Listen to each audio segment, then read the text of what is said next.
We're living in a world where self respect is mistaken for attention.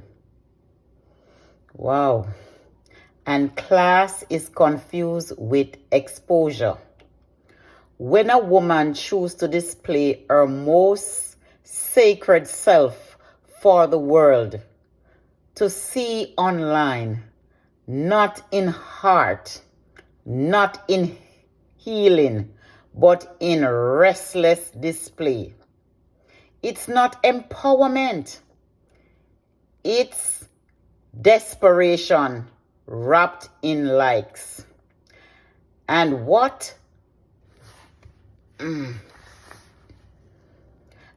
breaks my heart most is when there is a child watching.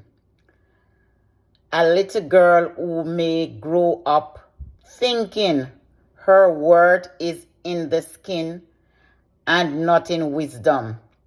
A little boy who may grow up thinking women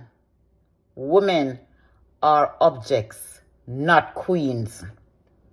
Class isn't found in what we show, it's what you protect. Motherhood is calling. Motherhood is a calling, not a costume. Let's raise the hats. Let's raise the bar.